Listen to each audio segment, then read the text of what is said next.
Welcome. Now, I want to warn people who are listening tonight, as you can tell by the photo at the beginning, there's going to be very strong allegations brought forward in this video. So be ready for that. Be warned now. Now, we are going to be discussing a specific passage from Hulk Hogan, My Life Outside the Ring. I just finished it recently, and truly a very powerful piece of literature. And one thing I want to note, just as I'm kind of combing through the book, is it's actually listed as juvenile literature. But trust me, once we get into the claims, there's nothing juvenile about it. Of course, unless it involves juveniles, which would hopefully not be the case. But when it comes to Patterson, we know anything goes. So let's get into it. Terry, he calls this part of the book Fighting My Way In. This would be Terry speaking now to the audience. When I first got into the business, I had no idea there were gay wrestlers in wrestling. I just never thought about it. It's not unlike the whole gays in military issue, I suppose. It was sort of a don't ask, don't tell back then for the most part. It's just sort of the way it was. There was this one wrestler named Pat Patterson who was wrestling in Florida who was openly gay, though which was kind of shocking to me then, just because I had never really encountered that before. I love the guy to death, and he's a great guy. But he's one of these guys who will rib you about stuff. He's always joking, and I didn't know that this time.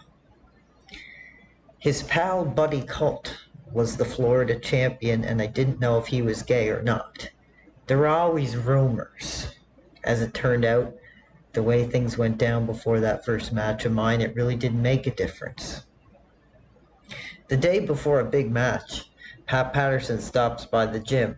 "Hey Terry," he says, "why don't you come down to the Sportatorium tomorrow? We'll ride down to Fort Myers together."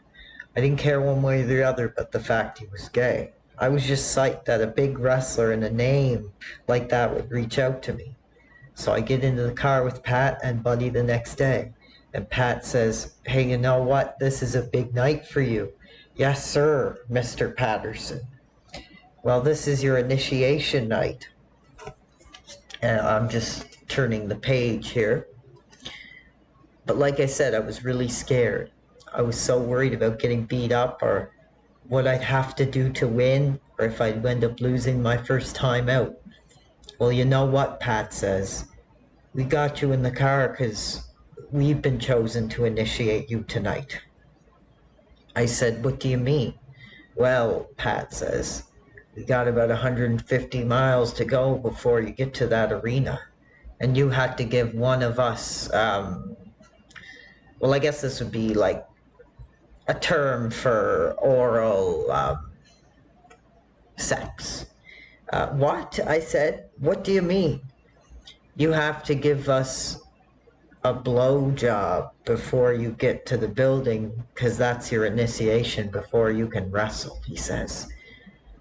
I was completely taken aback. "Well, I can't do that. You know, I've never done nothing like that. I'm not gay. I can't do that," says Terry. They both got real serious. "Well, you have to do it." "I'm not going to do it." I was horrified. I was upset. All this time, I've done nothing but prepare for this night, and they're telling me I have to do this thing that I can't possibly do, or they won't let me wrestle my first match. It was seriously messed up. I didn't have the slightest clue.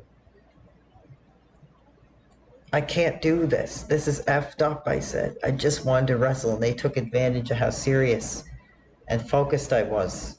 They tortured me. It was the longest car ride of my life. On top of worrying about the match, how I do if I look like a fool in front of the stadium full of people.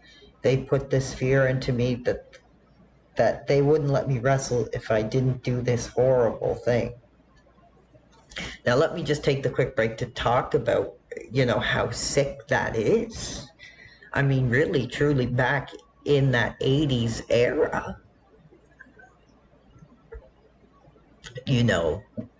high risk sex activity was just coming into vogue.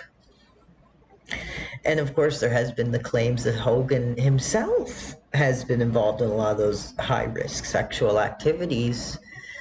So, I don't doubt the story he's telling here. I think it's truly horrifying. Anyway, so, this is the part that really disturbs me the most. So, Terry continues talking about how he refused.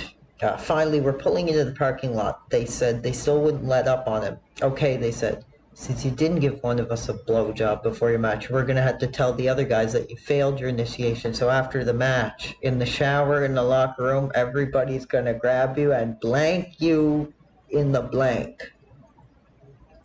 And that passage right there is where I really drew the line. And of course, he said he was joking, ribbing. But we don't really know that for sure. I mean, this is when Hulk was just coming up. He wasn't the big name. Somebody could have known he was just coming up now and said, Pat, just hold off on this guy. We're expecting big things. Because it's also interesting that around close to the same time, there was also Terry had the AIDS scandal, where it was rumored that Howard Finkel was the one who donated the blood for Hulk's AIDS test.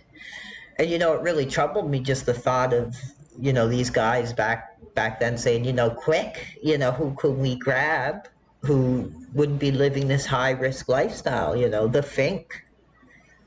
Truly makes me sick. But once again, more sickening allegations brought forward by another WWE legend towards Patterson. And, this has been a troubling cycle for many years. And, up until his death, he was still celebrated. In fact, still given major title runs in that company. But as the title of the video said tonight, I think he can only, with the stories like this coming out, he can truly only rest in allegations.